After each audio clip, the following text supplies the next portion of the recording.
Kalau kalian sedang gagal bayar, apalagi gagal bayarnya di pinjaman yang legal OJK, itu sudah terintegrasi dengan BI checking atau Slack OJK. Terus kalian bimbang, kalian galau, gimana sih cara ngebersihinnya? Begini penjelasannya.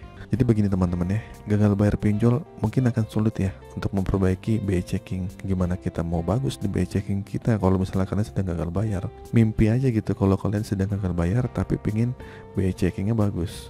Jadi begini, banyak banget orang yang terjerat di pinjaman online ya. Alasannya tentu beragam. Mungkin ada yang kebutuhan lah mendesak, terus akhirnya kemudahan dan syaratnya itu gampang banget. Bahkan masyarakat yang awalnya nggak tertarik ya dengan pinjaman online, akhirnya kan kejebak. Dan juga awalnya mungkin hanya memiliki satu atau dua aplikasi di pinjaman online di HP-nya itu. Terus akhirnya mungkin karena kesulitan ekonomi untuk membayarnya, mereka menggunakan konsep pelunasan dengan gali lubang tutup lubang. Dengan konsep pengajuan di pinjol lain untuk menutupi pinjaman yang lainnya. Ya, sudah nggak sadar nih, akhirnya kesulitan untuk membayar seluruh tagihan dan berakhir gagal bayar atau disebut dengan galbay.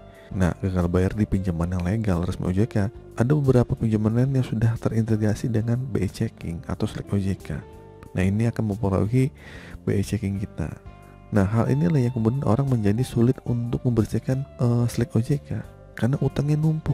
Karena peminjol itu awalnya pasti punya satu atau dua aplikasi, terus bingung nggak punya uang untuk bayar tagihan, jadi memilih untuk ke aplikasi lain untuk membayar tagihan yang sekarang. Tapi dia sadar ya, dia masuk semakin dalam. Dari yang awalnya punya dua aplikasi malah menjadi 5, bahkan 6, 10 gitu. Akhirnya gali lubang tutup lubang. Ada lagi sebagian orang yang tagihannya pinjol itu melebihi gaji bulanan dia, ya nggak, melebihi dengan pemasukan dia.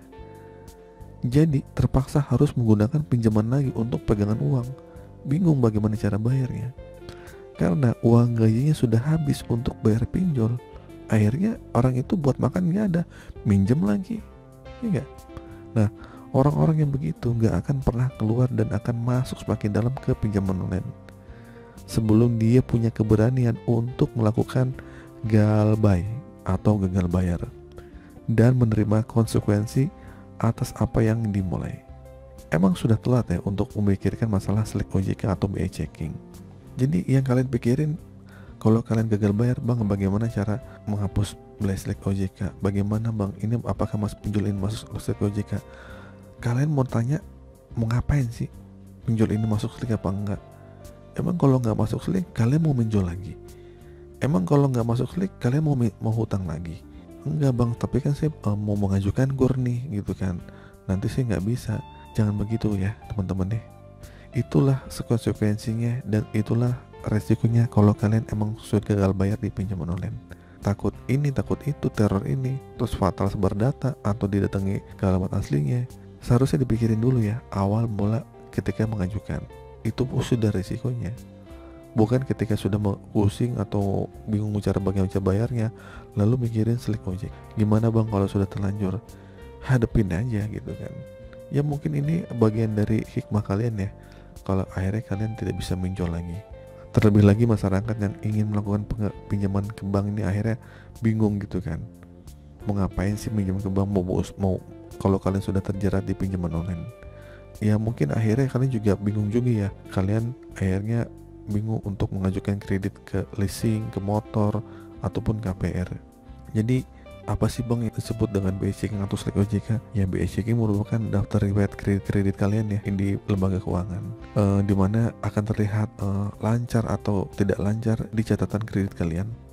Jadi kesimpulannya, kalau kalian sedang gagal bayar di pinjaman online yang legal resmi OJK, itu akan sulit memperbaiki BI checking. Ya kalian akan nunggu mungkin 2 atau 5 tahun lagi sampai ada pemutihan BI checking. Oke, itu saja teman-teman video kali ini. Semoga video ini bermanfaat. Akhir kata, assalamualaikum warahmatullahi wabarakatuh.